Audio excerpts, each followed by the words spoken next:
ಆತ್ಮೀಯ ರೈತ ಬಾಂಧವರಿಗೆ ನಮಸ್ಕಾರ. ನಾವು ಇವತ್ತು ಮಲ್ಲಮ್ಮನ ಬೆಳವಡಿಯಲ್ಲಿದ್ದೀವಿ. ಹೋದ ವರ್ಷವೂ ಕೂಡ ನಾವು ನಮ್ಮ ಚಿಕ್ಕಪ್ಪನ ಮಗನಿಗೆ ನಾವು ಕೊಟ್ಟಿದ್ದೀವಿ ಯುವ ಮಾರ್ಟಿನ್ ಕಿಸಾನ್ ಕಿಂಗ್ ಗ್ರೋತ್ ಡೆವಲಪರ್ನ. ಈ ವರ್ಷವೂ ಕೂಡ ಕೊಟ್ಟಿದ್ದೀವಿ. ಬೀಜೋಪಚಾರ ಮಾಡಿ ಬಿತ್ತಿದ್ದಾರೆ. ಅವ್ರ ಅನಿಸಿಕೆ ಏನೈತಿ ಕೇಳೋಣ. ನಮಸ್ಕಾರಣ್ಣ. ನಮಸ್ಕಾರ. ಹೋದ ವರ್ಷವೂ ನೀವು ನಮ್ಮ ಯುವ ಮಾರ್ಟಿನ್ ಪ್ರಾಡಕ್ಟ್ ಯೂಸ್ ಮಾಡಿದ್ರಿ. ಹೌದು. ಈ ವರ್ಷವೂ ಯೂಸ್ ಮಾಡಿದಿರಿ. ತಮಗೇನು ಅನಿಸ್ತತಣ್ಣ? ಈಗ ಈ ಯುವ ಮಾರ್ಟಿನ್ ಗ್ರೋತ ಇವನ್ನ ಉಪಯೋಗ ಮಾಡೋದ್ರಿಂದ ಹಾಂ ರೀ. ಬೆಳೆ ಚಲೋ ಬರ್ತೈತಿ. ಹಾಂ ರೀ. ಆ ನಂತರ ಇದಕ್ಕೆ ಭೂಮಿ ಫಲವತ್ತತೆಯನ್ನು ಕಾಯ್ಕೊಳ್ತೈತಿ. ಹಾಂ ರೀ.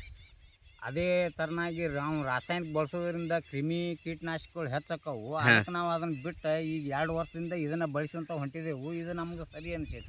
ಇದು ಎಷ್ಟು ದಿವಸದ ಬೆಳೆ ಐತ್ರಿ ಅಣ್ಣ? ಈಗ 18 ದಿವಸದ್ದು, ಇವತ್ತಿಗೆ 18 ದಿನ ಆತ್ರಿ. 18 ದಿವಸ ಆಯ್ತು. ಈಗ ಸದ್ಯ ಈ ಕಡ್ಲಿ ಒಂದು ರೈತ ಬಾಂಧವ್ರು ನೋಡ್ಬೋದು. ಈ ಕಡ್ಲಿ ಒಳಗೆ ಯಾವ ಥರದ್ದು ರೋಗದ ಪ್ರಮಾಣ ಇಲ್ಲ. ಇಲ್ರಿ. ಯಾವ ಥರದ್ದು ರೋಗದ ಪ್ರಮಾಣ ಇಲ್ಲ.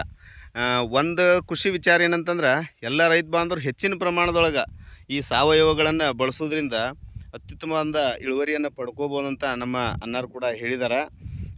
ಬೆಳವಣಿಗೆ ನೋಡ್ಬೋದು. ಇವತ್ತಿಗೆ 18 ದಿವಸದ್ದು ಬೆಳೆ ಕಡ್ಲಿ ಬೆಳೆ ನೋಡ್ಬೋದು. ಕಲರ್ ನೋಡ್ಬೋದು. ಅತಿ ಉತ್ತಮ ಕುಂತದ ಪ್ಲಾಟು.